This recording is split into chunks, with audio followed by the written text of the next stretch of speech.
Students, welcome to Vaghela study channel. વિદ્યાર્થી મિત્રો, Vaghela study ચેનલમાં તમારું સ્વાગત છે. જો આ ચેનલમાં તમે સૌપ્રથમ આવ્યો હોય તો વાઘેલા સ્ટડી ચેનલને લાઇક કરો, શેર કરો અને સબસ્ક્રાઈબ કરો. હવે આજે આપણે ધોરણ 12 એકાઉન્ટ વિશેના મોસ્ટ આઈએમપી દાખલાઓ આપવાના છે. જે મને મારી રીતે વધારે આઈએમપી લાગ્યા છે એ મેં તમને આપ્યા છે. કેમ કે આટલા બધા દાખલા તમે 2 દિવસમાં ન કમ્પ્લીટ કરી શકો. કેમ કે રેગ્યુલર વિદ્યાર્થી માઇન્ડ કમ્પ્લીટ કરી શકે તો તમે તો રિપીટર છો. તો જેટલા મને આઈએમપી લાગ્યા છે એ મારી દ્રષ્ટિએ તમને આપ્યા છે. તો આટલા તૈયારી કરી લેવા, જેથી બને ત્યાં સુધી એમાંથી ઘણું આવશે. સૌથી પહેલાં વાર્ષિક હિસાબના દાખલા. 11 માર્કનો દાખલો હશે વાર્ષિક હિસાબનો. તો જો આ દાખલા અગત્યના છે. પાર્થિવ અને પ્રિયાનો. ઘણી વખત નામ બદલી નાખે છે. તમારે આંકડા યાદ રાખવાના, રકમ યાદ રાખવાની કે ભાઈ મૂડી ખાતા 24,000 અને 16,000 છે, ઉપાડ 4800 અને 3200 છે. તો આ પાર્થિવ પ્રિયાનો દાખલો થયો. આ રીતની રકમ છે જે પાઠ્યપુસ્તકમાં છે તમારા. આ એના હવાલા છે, બરાબર. અને આ એનો જવાબ છે. જો પાર્થિવ પ્રિયાનો વેપાર ખાતું કરવાનું તમારે સૌથી પહેલાં આ રીતે વેપાર ખાતામાં આવશે વિગત બધી. પછી નફા નુકસાન ખાતું કરવાનું. નફા નુકસાન ખાતામાં આટલી વિગત આવવાની છે. પછી ચોખ્ખો નફો આવશે. આ ન નફા ખાતે લઈ જવાનો ચોખ્ખા નફાને. નફા નુકસાન ફાળવણી ખાતે ચોખ્ખો નફો આવ્યો અને પાર્થિવ પ્રિયાને મૂડી પર વ્યાજ આપી દીધું, ઉપાડ પર વ્યાજ આપી દીધો. આમાંથી હવે ભાગીદારોના મૂડી ખાતા, તેમાં ઉપાડ ખાતે આવ્યું. મૂડીને લાવ્યા તરીકે લખવાની. પછી મૂડી પર વ્યાજ જમા કરવાનું, ઉપાડ પર વ્યાજ ઉધાર કરવાનું અને વેચની પાત્રતા નફો આવશે એ જોડી દીધો બંનેમાં અને ગણતરી કરી અને બાકી આગળ લઈ ગયા મૂડી તરીકે આવ્યા એ પાકા સરિયામાં લાવ્યા આપણે. અને આ રીતે પાકો સરિયું બનાવ્યું, બરાબર. તો બંને બાજુ ટોટલ આવે છે 1,47,200. હવે આવો જ બીજો આઈએમપી દાખલો મને લાગે છે કે આવી શકે. સલીમ અને શબાનાનો 11મો દાખલો. જો એની આ રકમ છે, બરાબર. અને હજી આ રકમ છે, પુસ્તકની જ છે. અને આટલા હવાલા છે, 6 હવાલા છે. તો તેમાં જુઓ, સલીમ અને શબાનાની ભાગીદારી પેઢીના વાર્ષિક હિસાબો તૈયાર કરો. તો સુધારેલું વેપાર ખાતું પહેલાં આવશે. પછી નફા નુકસાન ખાતું, ત્યારબાદ નફા નુકસાન ફાળવણી ખાતું આવશે. આમાં ચોખ્ખી ખોટ આવે છે તો ચોખ્ખી ખોટ આપણે ઉધાર સાઈડ લખશું. તો વેચની પાત્રતા ખોટ આવે છે. એ વેચની પાત્રતા ખોટ ભાગીદારોના ચાલુ ખાતામાં ઉધાર સાઈડ લેવી પડે ખોટ હોય તો. અને પાકો સરૈયો આવશે. ટોટલ આ રીતે આવશે. પછી ત્રીજો વાર્ષિક હિસાબનો અગત્યનો દાખલો છે, 14મો લાગે છે, ધર્મ અને કર્મનો. જો તેની રકમ છે આવી રીતે. બધી વિગત આમાં લખેલી છે, પેન્સિલથી હવાલા ટીક કરેલા છે. તમે થોડીક મહેનત કરશો ને તો આ વાર્ષિક હિસાબ તમને આવડી જશે. કાંઈ ન આવડે ને તો 5 કોષ્ટક બનાવી અને આવડે એટલી વિગત પૂરશો ને તો પણ તમારા 6-7 માર્ક આવી જ જશે. પૂરા 11 ન આવે તો. અને બધી તૈયારી કરો તો પૂરા 11 આવી જશે. જો ધર્મ કર્મ વેપાર ખાતું 7/6ના પ્રમાણમાં નફો વેચવાનો છે. પછી નફા નુકસાન ખાતું, ત્યારબાદ નફા નુકસાન ફાળવણી ખાતું, તેમાંય ચોખ્ખી ખોટ જ આવે છે. ભાગીદારોના ચાલુ ખાતા,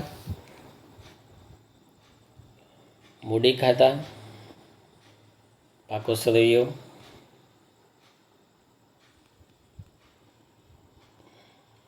ત્યારબાદ બીજું અગત્યનું પાસ થવા માટે છે આપણે પાઘડીનું થાય. તો પાઘડીના દાખલા, આ 3 દાખલા આઈએમપી છે, 8, 9, 10. જો અહીંયા ગણેલા આપેલા છે. 8મા દાખલાની અંદર જો રોકાયેલી મૂડી, અપેક્ષિત નફો, સરેરાશ નફો, પછી અધિક નફો અને પાઘડી. આટલા સ્ટેપમાં દાખલો ગણી નાખવાનો, 6 સ્ટેપમાં. પછી 9મો દાખલો અગત્યનો છે. તેમાં સરેરાશ પદ્ધતિના આધારે અધિક નફા અને 2 ગણી પાઘડી શોધો. ભારિત સરેરાશ પદ્ધતિ. તો જો રોકાયેલી મૂડી, અપેક્ષિત નફો, ભારિત સરેરાશ નફો, આ રીતે શોધવાનો. પછી અધિક નફો અને પાઘડી. અધિક નફો ગુણ્યા ખરીદીના વર્ષો. પછી એવું 10મો પણ અગત્યનો લાગે છે. 3 8 9 10 અગત્યના છે, એમાંથી આવી જશે દાખલા એવું લાગે છે. જો રોકાયેલી મૂડી, અપેક્ષિત નફો, ભારિત સરેરાશ નફો, મૂડીકૃત નફો અને પાઘડી. ત્યારબાદ પાઘડી પછી લાભ અને ત્યાગ શોધવાનો આવે છે. તો તેના દાખલા સાવ ઇઝી હોય છે. તો તેમાં 6 7 8 3 દાખલા કરી લેવા, જો ગણેલા આપેલા છે. સચિન, રાહુલ, રોહિતનો 6થો દાખલો અગત્યનો છે. સચિનનો ત્યાગ, રાહુલનો ત્યાગ, રોહિતનો ત્યાગ. ત્યાગના દાખલામાં જવાબ માઇનસ આવે તો લાભ સમજવાનો. પછી 7મો અગત્યનો છે. દીપક, નિલેશ, પ્રતિક. નામ ચેન્જ કરી નાખે તો પણ મૂંઝાવું નહીં. આ રીતે જૂનું પ્રમાણ નવું પ્રમાણ લખી દાખલો ગણી નાખવાનો.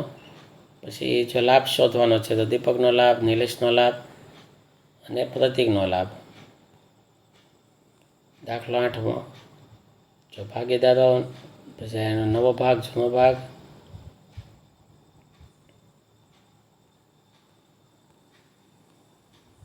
દાખલા નંબર 10. હવે પ્રવેશના દાખલા અગત્યના આપેલા છે. એમાંય મને જે લાગ્યા મેં 3 દાખલા જ ખાલી કીધા છે. એક તો આ વિદિત અને વિશાલનો દાખલો અગત્યનો છે. આની તૈયારી કરવી. વિદિત અને વિશાલના દાખલાની એની હવાલાની સમજૂતી હતી. પુનઃમૂલ્યાંકન ખાતું, કેમ કે પ્રવેશના દાખલામાં 4 કોષ્ટક આવે. પહેલું આવે પુનઃમૂલ્યાંકન ખાતું, જે વાર્ષિક હિસાબમાં નફા નુકસાનનું કામ કરે છે. પછી ભાગીદારોના મૂડી ખાતા, જે ઓલામાં તો એમ જ છે, ભાગીદારોના મૂડી ખાતા. પછી એક ખાતું વધે છે, રોકડ બેંક ખાતું, જે રોકડ બેંક ખાતું આમાં નવું બનાવવાનું આવે છે. ત્યારબાદ પાકો સરવૈયો, તો પહેલાં આપણે બનાવતા જ તે વાર્ષિક હિસાબમાં તેમ મૂડી દેવા, મિલકત લેણા, પાકો સરવૈયો. દાખલો 11મો આઈએમપી લાગે છે. પ્રેરણા અને પિયુષનો દાખલો. મૂડીના પ્રમાણમાં નફો નુકસાન વેચે છે. તો તેમાં જો આ પુનઃમૂલ્યાંકન ખાતું, ભાગીદારોના મૂડી ખાતા, રોકડ બેંક ખાતું, પછી પાકો સરવૈયો.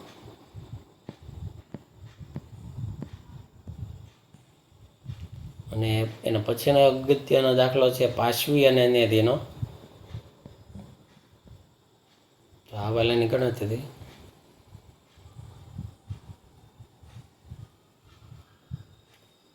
પુનઃમૂલ્યાંકન ખાતું, ભાગીદારોના મૂડી ખાતા, રોકડ ખાતું અને પાકો સરવૈયો.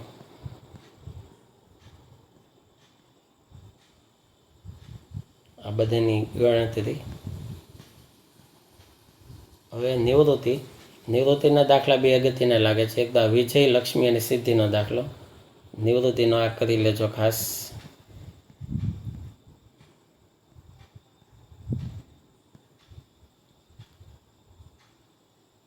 જો ભાગીદારોના મૂડી ખાતા, રોકડ ખાતું, પાકો સરવૈયો,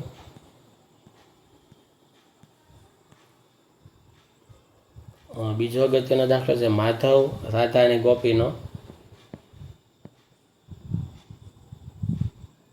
તો આ પુનઃમૂલ્યાંકન ખાતું, ભાગીદારોના મૂડી ખાતા, રોકડ બેંક ખાતું અને પાકો સરવૈયો.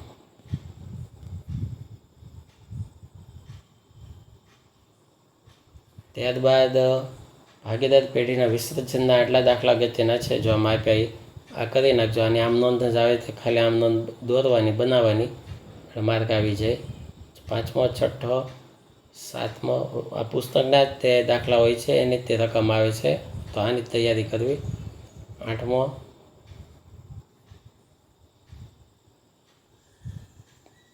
9 10મો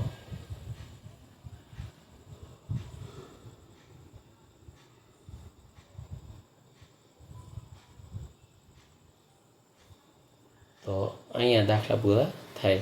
આટલા દાખલાની તૈયારી કરો એટલે 99% તમે પાસ થઈ જશો. એકાઉન્ટમાં તમારે ચિંતા રહેશે નહીં. જેટલા દાખલા આપ્યા છે એ ગણી તૈયારી કરી લેજો. Thank you very much.